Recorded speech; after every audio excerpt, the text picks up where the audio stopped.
Hello dear students, once again welcome to my YouTube channel Vigyan Har घर बने पाठशाला। तो प्रिय बच्चों, पिछले वीडियो में हमने चैप्टर 8 में कोशिका एवं उसके भाग पढ़े थे। हमने पढ़ा था कि कोशिका जो है मुख्यतः 3 प्रकार के भागों से मिलकर बनी होती है। पहला भाग जो बाहरी आवरण होता है उसको कहा जाता है कोशिका झिल्ली। दूसरा आवरण होता है कोशिका द्रव्य, जिसके अंदर सभी कोशिकांग पाए जाते हैं। और तीसरा जो मुख्य भाग होता है उसके अंदर होता है केंद्रक। तो ये 3 मुख्य भाग होते हैं कोशिकाओं के। तो केंद्रक के अंदर क्रोमेटिन मटेरियल होता है जो कि गुणों को स्थानांतरित करता है एक पीढ़ी से दूसरी पीढ़ी में। और जो हमारा कोशिका द्रव्य होता है उसके अंदर बहुत सारे कोशिकांग पाए जाते हैं, जैसे माइटोकॉन्ड्रिया, गोल्जी उपकरण, राइबोसोम आदि। ठीक है। और कोशिका जो झिल्ली होती है वो बाहरी प्रोटेक्टिव लेयर होती है जो बाहरी आघातों से कोशिका को बचाती है। तो इसके अलावा जो है कोशिका के बीच में जो है कोशिका द्रव्य में ना खाली स्थान भी होता है बहुत सारा, जहाँ कुछ नहीं होता। तो उन खाली स्थानों को बोला जाता है रिक्तिका। क्या बोला जाता है? रिक्तिका। तो कोशिका द्रव्य के बीच में खाली अथवा खाली जैसे दिखने वाली संरचनाओं को बोलते हैं रिक्तिका। यह एकमात्र एक बड़ी हो सकती है, यानी पादप कोशिकाओं में जनरली जो है ना रिक्तिकाएं बहुत बड़े साइज की होती है। कई बार एक ही होती है बड़े आकार की, कई बार छोटे छोटे आकार की 2-3 हो सकती हैं। जबकि जंतु कोशिकाओं में यह बिल्कुल छोटी होती हैं एज कम्पेयर टू पादप कोशिका। तो पादप कोशिकाओं में रिक्तिका बड़ी होती है, जंतु कोशिकाओं में रिक्तिका छोटी छोटी होती है या तो फिर होती भी नहीं है। तो जैसे हमारी गाल की कोशिका देखी हमने, उसमें अनेक छोटी छोटी रिक्तिकाएं दिखेंगी हमें जब हम उसको कंपाउंड माइक्रोस्कोप में नीचे देखेंगे। तो रिक्तिकाएं आमतौर पर पौधों की कोशिकाओं में ही पाई जाती है, जैसे मैंने आपको बताया। और जंतु की कोशिकाओं में यह बहुत छोटी होती है या तो फिर एब्सेंट होती है। ठीक है। एक पौधा है ट्राडेस्केसिया, इसकी पत्ती की कोशिकाओं में अनेक छोटी रंगीन संरचनाएं होती है। और ये पत्ती जो है कोशिका द्रव्य में कोशिकाओं की कोशिका द्रव्य में छितरी रहती है। ठीक है। इन्हें क्या कहते हैं? प्लास्टिड्स। क्या कहते हैं इनको? प्लास्टिड। यानी कुछ कोशिकाओं के अंदर जो है एक हरे रंग की जो पिगमेंट होती है उसको प्लास्टिड कहा जाता है। उसके अंदर क्लोरोप्लास्ट होता है। तो क्लोरोप्लास्ट होता है हरे रंग की पिगमेंट या क्लोरोफिल बोलते हैं इसको। तो वो होती है आपकी कोशिकाओं के अंदर। तो ये हरे क्यों होते हैं? क्योंकि इनके अंदर क्लोरोफिल नामक पिगमेंट होती है, इसीलिए जो है प्लास्टिड का रंग हरा होता है। और हरे रंग के प्लास्टिड को हम क्या कहते हैं? क्लोरोप्लास्ट कहते हैं, और हरित लवक भी कहते हैं इसको।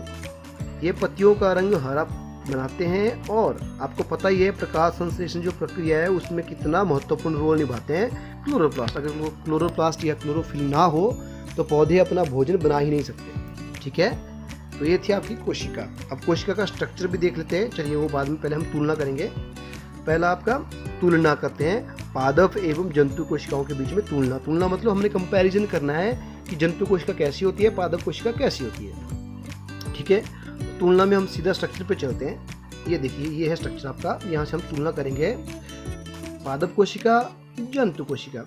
ए में आपका पादप कोशिका है और जंतु कोशिका बी में। अब देखिए इनमें तुलना कैसे होगी। नंबर 1, सबसे बाहरी आवरण जो है ये आपका दिख रहा है, तो ये है आपका कोशिका झिल्ली। तो पादप कोशिकाओं में कोशिका झिल्ली होती है, बिल्कुल। जंतु कोशिकाओं में भी होती है, तो ये दोनों चीज़ें सेम होगी। तो पादप कोशिकाओं में कोशिका झिल्ली होती है, जंतु कोशिकाओं में भी कोशिका झिल्ली होती है। अब दूसरी है कोशिका भित्ति जो अंदर वाली है, बाहर वाली, सॉरी, जो बाहर वाली होती है उसको बोलते हैं कोशिका भित्ति। तो पादप कोशिकाओं में बाहर जो है इसके बाहर एक आवरण होता है, उसको बोलते हैं कोशिका भित्ति।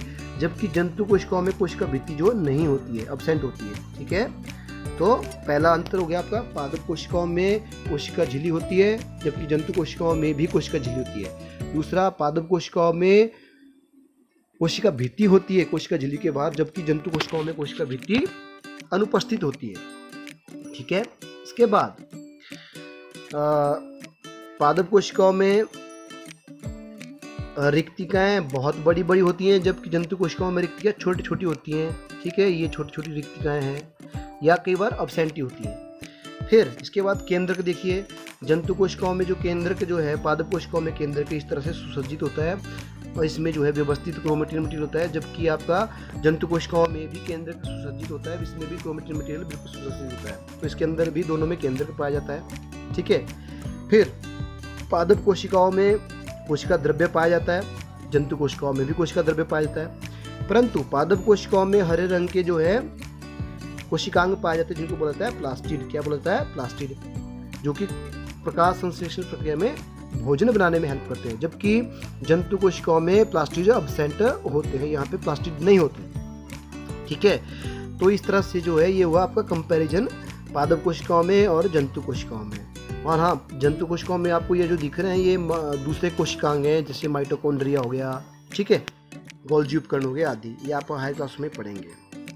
तो ये था आपका पादप कोशिकाओं और जंतु कोशिकाओं में तुलना। बाकी यहाँ पे इन्होंने सारणी भी बनाई जिसमें तुलना की है। तो पहला है कोशिका झिल्ली, पादप कोशिकाओं में उपस्थित होती है, जंतु कोशिकाओं में भी उपस्थित होती है। दूसरा है पादप कोशिकाओं में कोशिका भित्ति, पादप कोशिकाओं में कोशिका भित्ति उपस्थित होती है, जंतु कोशिकाओं में यह अनुपस्थित होती है। ठीक है। तीसरा केंद्रक, पादप कोशिकाओं में केंद्रक होता है, जंतु कोशिकाओं में भी होता है। केंद्र की झिल्ली, पादप कोशिकाओं में केंद्र की झिल्ली होती है, जंतु कोशिकाओं में केंद्र की झिल्ली होती है, नहीं होती है, नहीं होती है। ठीक है। उसके बाद कोशिका द्रव्य दोनों में पाया जाता है। प्लास्टिड केवल जंतु पादप कोशिका में पाए जाते हैं, जंतु कोशिका में नहीं पाए जाते, क्योंकि पादप जो है स्वपोषी होते हैं, वो अपना भोजन स्वयं बनाते हैं। जंतु जो है परपोषी होते हैं, अपना भोजन स्वयं नहीं बनाते। रिक्तिकाएं पादप कोशिकाओं में उपस्थित होती हैं और बड़े आकार की होती हैं, जबकि जंतु कोशिकाओं में भी कई बार अब्सेंट होती हैं और छोटे आकार की होती हैं और कई बार अनुपस्थित होती हैं। तो ये आपका अंतर हो गया। पर मैं सभी बच्चों को कहना चाहूँगा कि जब भी आपको पादप कोशिका और जंतु कोशिका में अंतर आए तो आप इन्हीं पॉइंट के हिसाब से जो है अंतर बताएं, ना कि अपनी हेल्प बुक से, क्योंकि इसमें बिल्कुल सरलता से समझाए हुए हैं। आप बच्चे क्या करते हैं, सीधा हेल्प बुक निकालते हो, उसमें से आप कर लेते हो। अच्छी बात है, हेल्प बुक रखना अच्छी बात है अपने कंसर्न के लिए, बट हेल्प बुक की जो लैंग्वेज होती है ना वो थोड़ी टफ होती है, कठिन होती है, आपको समझ नहीं आती है। आप क्या करते हो, सीधा रट्टा मारते हो, चेप देते हो। लेकिन जब आप समझ के करोगे तो बड़ा आसान हो जाता है। तो ये जो है बड़े आसान तरीके से समझाया हुआ इन्होंने, तो इस तरह से आप करोगे तो बड़ा इजी रहेगा आपको। तो ये था पादप कोशिका और जंतु कोशिका में अंतर। तो इसी के साथ जो है यह चैप्टर जो है पूरा होता है। मैं उम्मीद करता हूँ आप सभी बच्चों को यह चैप्टर अच्छी तरह समझ आया होगा और आपने इसको अच्छी तरह से समझकर लिखा और देखा और पढ़ा होगा। चलिए, अब हमने इसका सारांश करना है कि हमने इस चैप्टर में क्या क्या पढ़ा। हमने पढ़ा अधिकतर जीवों में छोटी संरचनाएं दिखाई देती है, जिन्हें हम क्या कहते हैं, अंग कहते हैं। हमने भी पढ़ा सभी अंग जो है छोटे छोटे भागों से मिलकर बने होते हैं और किसी भी जीव की सूक्ष्मतम जीवित संरचना को क्या कहते हैं, कोशिका। दूसरे शब्दों में कोशिका जो है किसी भी जीव की मूलभूत संरचनात्मक इकाई होती है। तीसरा हमने क्या पढ़ा कि सर्वप्रथम जो है कोशिका को किसने देखा था, रॉबर्ट हुक ने। मिस्टर रॉबर्ट हुक जो साइंटिस्ट थे, उन्होंने 1665 ईस्वी में सर्वप्रथम जो है वृक्ष की छाल में या कॉर्क में इनकी खोज की थी। कोशिकाओं की विविध आकृतियां एवं साइज होती है, ये भी हमें पता है। सभी कोशिकाएं अलग अलग आकार की होती हैं। इसके बाद हमने पढ़ा विभिन्न जीवों में कोशिकाओं की संख्या भी अलग अलग होती हैं। फिर हमने पढ़ा कुछ कोशिकाएं बहुत बड़ी होती हैं, जिन्हें हम नंगी आंखों से देख सकते हैं, जैसे कि शुतुरमुर्ग का अंडा, यानी मुर्गी का अंडा। कोई भी अंडे होंगे, अंडे जो हमेशा एक कोशिकीय होते हैं वो शुरू में एक कोशिकीय होते हैं। तो जितने भी अंडे हैं वो सभी क्या है, एक कोशिकीय जीव है या एक कोशिका वाली कोशिका का उदाहरण है। तो शुतुरमुर्ग का अंडा, मुर्गी का अंडा, ये सभी एक कोशिकीय जीव है। उसके बाद हमने पढ़ा कुछ जीव मात्र जो है एक कोशिका के एवं कुछ अन्य अनेक कोशिकाओं से बनते हैं। तो जो जीव एक कोशिका से बने होते हैं उनको बोलते हैं हम एक कोशिकीय जीव, जैसे अमीबा, पैरामीशियम, यूग्लिना आदि। और कुछ जीव जो है बहुत सी कोशिकाओं से मिलकर बने होते हैं, उनको बोलते हैं हम मल्टी सेलुलर ऑर्गेनिज्म या बहुकोशिकीय जीव, जैसे मनुष्य, पेड़, पौधे आदि। इसके बाद हमने पढ़ा एक कोशिकीय जीवों में एकल कोशिका होती है, वो मूलभूत कार्य करती है। बहुकोशिकीय जीवों में अनेक कोशिकाएं होती है और सभी कोशिकाएं अलग अलग कार्य संपादित करती हैं, संपन्न करती हैं। कोशिका के मुख्य 3 भाग होते हैं, कोशिका झिल्ली होती है, कोशिका द्रव्य होती है, केंद्रक होता है। ठीक है। उसके बाद कोशिका झिल्ली होती है, बाहरी कवरिंग होती है। इन कोशिका द्रव्य में विभिन्न प्रकार की छोटी छोटी संरचनाएं पाई जाती है। ठीक है, जैसे कि उनको हम बोलते हैं कोशिकांग। तीसरा होता है केंद्रक। चौथा, केंद्रक और केंद्रिका द्रव्य को एक झिल्ली अलग करती है, जिसको बोलते हैं हम केंद्रक झिल्ली। क्या बोलते हैं हम, केंद्रक झिल्ली। और कुछ जीवों में केंद्र के बाहर केंद्र की झिल्ली पाई जाती है, कुछ जीवों में नहीं पाई जाती है। तो जिन जीवों में केंद्र के बाहर केंद्र की झिल्ली पाई जाती है उनको बोला जाता है, क्या बोला जाता है, जिनके बाहर कोशिका के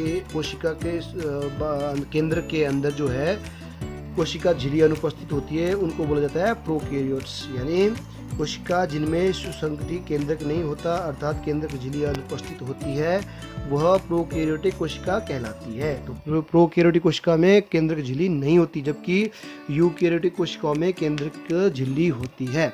ठीक है। इसके बाद हमने पढ़ा पादप कोशिका जंतु कोशिकाओं से भिन्न होती है क्योंकि इनके जो ऑर्गन्स होते हैं वो भी थोड़ा डिफरेंट होते हैं। तो पादप कोशिकाओं और जंतु कोशिकाओं में क्या क्या अंतर होते हैं हमने भी पढ़ा। पादप कोशिकाओं में रंगीन कलर की हरे रंग की एक संरचना होती है जिसको बोला जाता है प्लास्टिड्स, जो केवल पादप कोशिकाओं में पाई जाती है और वह प्लास्टिड में होता है क्लोरोफिल, जिसके कारण उसका रंग हरा होता है, इसलिए इसको कहा जाता है क्लोरोप्लास्ट। और आपको पता है क्लोरोप्लास्ट जो है प्रकाश संश्लेषण में हेल्प करता है, इसलिए पादप कोशिकाओं में यह होता है, जबकि जंतु कोशिकाओं में यह नहीं होता। इसके बाद हमने पढ़ा पादप कोशिकाओं में एक बड़ी केंद्रकीय या केंद्रीय रिक्तिका होती है, जबकि जंतु कोशिकाओं में अनेक छोटी छोटी रिक्तिकाएं होती हैं या फिर अब्सेंट होती हैं। ठीक है। तो इस प्रकार हमने ये चैप्टर जो है पूरा किया और मैं उम्मीद करता हूँ आप सभी बच्चों को ये वीडियो अच्छी तरह से समझ आया होगा और आपने इस वीडियो को एंजॉय भी किया होगा और आप इस चैप्टर को पूरी तरह समझोगे। तो इस वीडियो को बच्चों यहीं ख़त्म करते हैं, यहीं पे स्टॉप करते हैं। मिलते हैं अगली वीडियो में इस पाठ के अभ्यास के प्रश्न उत्तरों के साथ। तो तब तक के लिए टेक केयर एंड बाय।